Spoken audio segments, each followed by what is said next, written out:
Fala galerinha, tudo bem? Essa semana viralizou um vídeo de uma fala do Ratinho, onde ele fala que a floresta amazônica corresponde em torno de 1% da superfície global e que preservar esse 1% não faria sentido, até porque não significaria muita coisa do ponto de vista de alteração climática ou de outras questões relacionadas ao nosso planeta.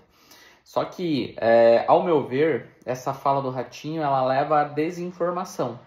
E por que leva à desinformação? Por quê? Porque ele desconsidera vários fatores. Por exemplo, a floresta amazônica ela é extremamente importante não só para o nosso país, mas também para toda a América, o continente americano, principalmente a América do Sul, né? Outra questão extremamente importante, a floresta amazônica ela é uma das mais biodiversas, chegando a concentrar em torno de 10% da biodiversidade global. Isso a gente está falando de centenas, milhares de espécies de plantas e animais, inclusive algumas são endêmicas e só existem ali. Então, se a gente for à extinção dessas espécies, seja plantas ou animais, a gente não consegue mais recuperar, porque a gente não vai encontrar em nenhum outro lugar do globo. Do ponto de vista ecossistêmico, plantas e animais têm funções específicas na natureza. A mesma lógica da abelha. Qual é a função da abelha? Polinização. Elimine as abelhas e você vai ter, por exemplo, o fim da polinização e um problema significativo do ponto de replicação de espécies de plantas. Então, a floresta amazônica ela é extremamente importante. Se o nosso planeta é cíclico, a floresta amazônica ela faz parte de um ciclo extremamente importante. Um dos principais elementos relacionados à floresta amazônica é a evapotranspiração, que nada mais é do que a transpiração das plantas. Como nós temos milhões de espécies, milhões de plantas ali espalhadas naquele território, significa que você tem bilhões de litros de água, mais de 8 bilhões de litros de água diariamente sendo jogados para a atmosfera. Ou seja, a floresta amazônica ela dá origem ao que a gente chama de rios aéreos ou rios voadores, que é aquela umidade que se forma a partir da evapotranspiração, que é carregada pelas massas de ar e essa umidade se espalha pelo território brasileiro. Tá, mas por que isso é importante? Porque nós somos um país agrícola, nós dependemos da agricultura.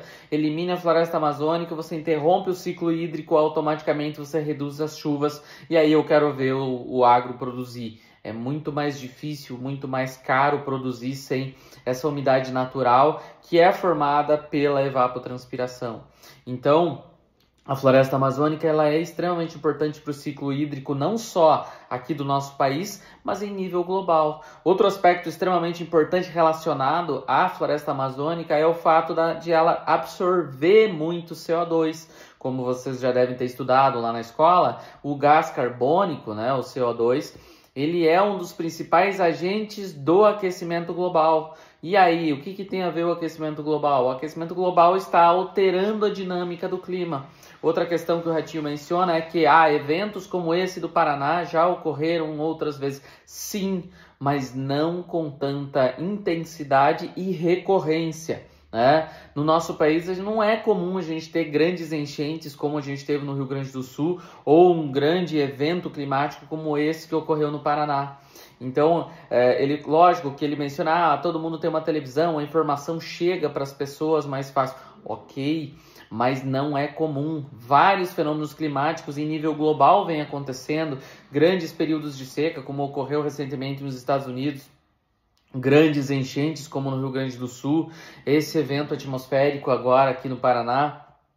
Então, a floresta amazônica, do ponto de vista climático, ela é extremamente importante. E vale lembrar, quando a gente fala aquecimento global, eu não estou falando do aquecimento apenas do planeta, eu estou falando de todos esses fenômenos climáticos, furacões, tornados, tufões, grandes enchentes, grandes eventos que podem alterar a dinâmica do planeta estão relacionados, né, à retirada da floresta amazônica. 1% é pouca coisa. Se a gente pegar, por exemplo, a superfície global, né, pegando aí dá em torno de 1,4% a medida real, mais aproximada, né? Mas isso são 4,7 milhões de quilômetros aproximadamente, pegando a Amazônia Legal brasileira e a Amazônia Internacional, que está em território dos nossos países vizinhos. Um outro aspecto extremamente importante, esse 1%, ele é extremamente importante porque se a gente olhar no mapa e olhar lá na latitude 30 graus, a gente vai perceber que nós temos vários desertos.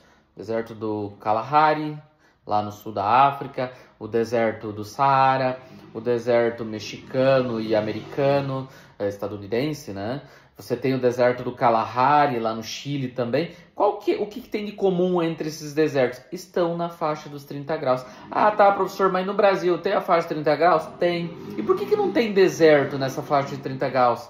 Por quê? Porque a floresta amazônica manda a umidade para esses locais, mantendo o ciclo hídrico, automaticamente você não tem a formação de deserto. Ah, mas lá no Rio Grande do Sul, por exemplo, que fica na faixa dos 30 graus, eu tenho áreas lá que estão virando deserto, professor. Ok, só que ali é um fenômeno que a gente chama de arenização. As atividades agrícolas e pecuárias, como por exemplo a criação de gado, né, causam compactação desse solo. Por exemplo, o gado ele compacta o solo lá por si só já é arenoso, e aí o que ocorre? A ascensão, esse solo fica exposto, e aí cria-se o fenômeno da arenização. Mas aí tira a floresta amazônica, bloqueia a umidade que chega até essas regiões, e aí você vai ter a formação de desertos. O Brasil corre o risco de virar uma savana, né?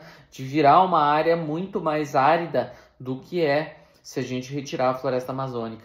Então, floresta amazônica não é importante. É óbvio que é do ponto de vista global, do ponto de vista nacional, do ponto de vista continental, né? Falando de continente americano. Então, é desinformação você falar que a floresta amazônica não é importante, que a sua preservação não é importante. E uma fala dessa, ainda mais no período de COP30, onde os países estão se juntando para falar de preservação ambiental, eu entendo como um descaso e que deveria, ainda mais para uma pessoa que tem influência, né, no nosso país, muito conhecida, essa pessoa ela não deveria levar esse tipo de informação, ou pelo menos tomar cuidado na hora de repassar algumas informações, porque isso leva a desinformação e muitas pessoas compram isso como uma verdade absoluta. A preservação ambiental ela é necessária para a própria preservação da espécie humana e a preservação do nosso planeta como um todo. Eu espero que eu tenha ajudado você a entender um pouco mais do papel da floresta amazônica e leva essas informações contigo.